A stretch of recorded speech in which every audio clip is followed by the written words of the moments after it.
Guys, can we have a big round of applause for Penelope Sattler of Terra Firma? Thank you very much. Thank you. Welcome, Penelope. Thank you. Thank you for joining us this evening. Thank you very much.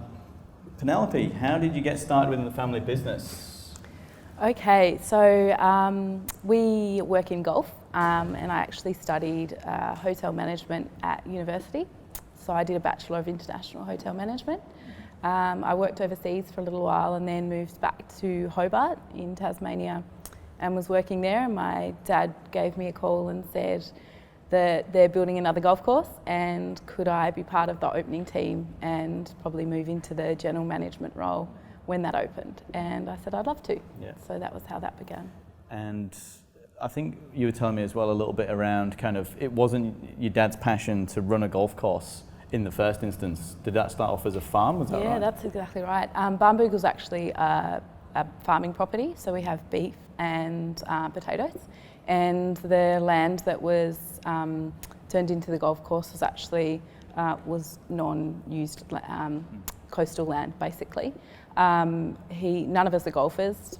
Dad wasn't a golfer either, but he was approached by someone to have a look at developing the coastal land into a golf course. And then we had a few Americans that were in kind of golf architecture come and have a look, and they said that they thought that it could be one of the best golf courses in the world. So he said that was probably an opportunity that he couldn't turn down, so decided that he'd make a go of it and see what he could do. So it's not a traditional golf course in the sense that there's memberships and that it's, you have to be very kind of wealthy or from a particular family or something to play. It's very open to everybody. It's very easygoing.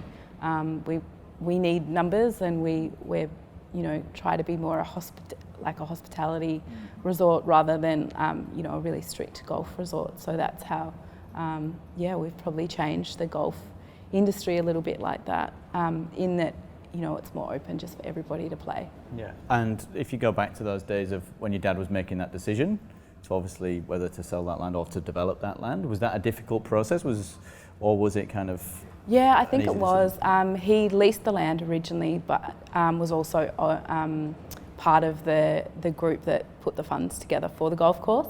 And then over time, it kind of fell over and additional funding was needed, and he basically picked it up and underwrote it and went from there, essentially. So from what began as probably just leasing the piece of land for a really good golf course, he ended up probably seeing that there was maybe something more that he could do as well. And he had hospitality in his blood. He'd been in it for a very long time before he was in golfing, in farming. So I think he thought that he could apply the hospitality knowledge that he had to basically the golf concept, and went from there. So your dad was a big inspiration, then obviously you moving into the hospitality for obviously studies as well. Maybe did you pick up some tips on the farm in terms of the business acumen as well? How was your decision to go into hospitality? Yeah, I think so. I think I decided because I didn't really know what to do, and I found that there were so many other courses that I kind of looked at, medicine or law or something like that, and I didn't want to be necessarily a doctor at the end or a lawyer. I was so unclear about what I wanted to do, whereas international hotel management was more an international business degree, and there was 6 months study at uni and then actually a 6-month placement somewhere in the world. So it was very much, it felt more like a modern university where you weren't actually kind of stuck studying all year round and then you waste 3 months holiday. You kind of worked and studied at the same time. So I suppose you got it done a little bit quicker, got to travel a little bit internationally, and it was fairly open-ended at the end with kind of a business degree, I suppose. Yeah, and having that opportunity obviously to go into the family business, but was there any pressures to go into the family business? Was it an expectation, or was it something, you were given? I think so. I think, obviously they wanted us to be part of it, but for me it was really about probably being closest to and being around the person that I found the most inspiring in business that I knew. So probably a mentor, I guess, was actually my father. Sounds a little bit silly, but and it just meant that I could be around somebody every day that, could teach me so much and actually was willing to teach me so much, not hold back on what they were willing to share, because they didn't really want me to know. If I asked, or if he could share it, he would share it, because I was family and it was worth me knowing. So seizing upon a great opportunity there. Exactly. So speaking of that opportunity and obviously being involved in the family business, what's your current role today? I'm the general manager, so I oversee the golf courses and the resort, and basically just the kind of day-to-day running and strategic planning of the property. Yeah, and I think you were talking about 150 employees as well. That must be quite a challenging aspect of your role. Yeah. What's the most challenging aspects of managing 150 people? Managing 150 people. There's a lot of personalities, and everybody has a good day or a bad day and that kind of thing. So I suppose just getting people to work together, because offering a really good hospitality experience, you need to be pretty united in your goal, and one person can let the whole team down and ruin, all the guests' experience or stay while they're there. So it needs to be, every employee needs to be aware of how we want the guests to feel while they're there, and really I just have to make sure that they're happy and kind of getting along together and that kind of thing, so that they can present themselves in the way that we would want our guests to And feel. do you have a set values structure that you want to try and instill within those people, and how do you go maybe about it? Yeah, probably not really. It's more just about me being approachable, so that they can come and talk about anything that they might be having a problem with, I think makes a difference as well.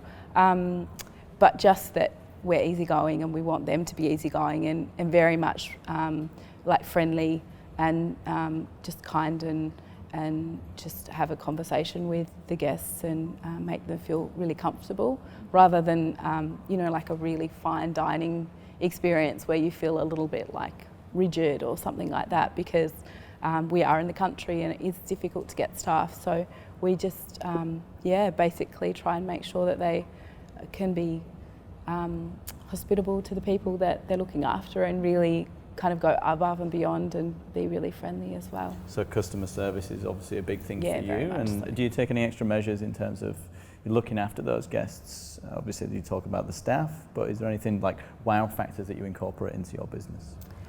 I suppose the aim of what we do is really to provide the best golfing experience that we can, and then supplement that with a great all-round experience, I suppose. So our aim really is to have the golf course in the best possible condition, because people are here for golf. So when they come and they stay, that's fantastic, and they have a lovely time and they feel really comfortable, and then they get out on the golf course, and as you mentioned, it's quite highly rated, so that kind of exceeds their expectation.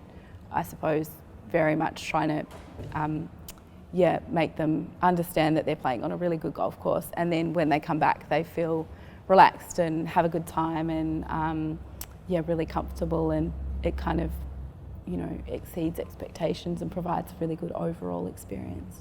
And with it being a family business then, are there any challenges, the dynamics within the family? Is there anything that you've experienced where you thought, maybe this is a no for me, or is it something that you always really relish that opportunity to work with the family? Absolutely, yeah. I mean, it's definitely not easy all the time.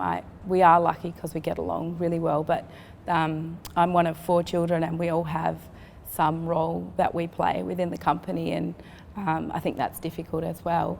But yeah, we get along really well, and we're pretty clear with our communication. There's definitely been times where we've, kind of conflicted on things, and I suppose the hard thing about being in family is that it's very emotional when it comes to something like that. You're probably more expressive than you would be if it was just with a management team that you worked with every day but you didn't actually live with, and that kind of thing too. So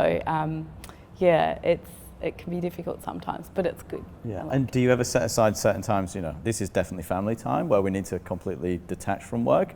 Do you nurture that side, or does it kind of cross over between the two? We try, but it always comes back to business. Okay. I think if you're there, like if it's dinner, there's a discussion, and even if you're out somewhere else, you're monitoring what they're doing, or the service they're providing, and discussing it, and whether you could do something better or take something from that as well. So yeah, I don't think you really turn off. Maybe overseas, if we're travelling together we might, but that's about all. Yeah. So what are some of the best things about working within a family business? I don't know, I really like my family, so I suppose that's probably a good thing. But yeah, I just think all the achievement and, you know, all the success that comes, you all share. And I think that's just such a huge thing because, you know, you get to, you say Christmas or something like that, and you can celebrate the year that you've had. And it's really important to celebrate the little wins as well. But yeah, I think just really people that are fully invested in what you're doing and what they're doing and being able to celebrate together, it's really cool. Where do you see the future for your industry and maybe your business in particular? Golf's changing quite a bit, I think, because we're all pretty time poor these days, and golf's traditionally quite a lengthy sport to play. It can be 4 or 5 hours in the afternoon, and not everybody has time to kind of complete 18 holes. So I think that could become a bit of an issue. The only thing that probably differentiates us from that a little bit is that we're a destination, so people come specifically to play golf. So you would think that while they're there, that's probably what they've decided to do. So hopefully that doesn't play too much on our numbers, but we definitely think that golf could dwindle a little bit, and we just have to continue to try and be the best basically, and have the courses in the best condition, so that we continue to stay in the really high rankings, because people travel from all over the world to play, and that's really crucial, I think, too. So from a marketing perspective, obviously you're ranking within the golfing industry.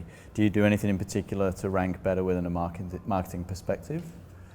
In terms of? You know, people searching, is it something that obviously people organically, you said people are coming naturally for that as a destination? Yeah. Do you guys actively work on marketing, or is it all just left to the industry No, itself? we definitely do. So my sister actually is the head of marketing, and she works closely with Tourism Australia and the Great Golf Courses of Australia, which is a Tourism Australia initiative.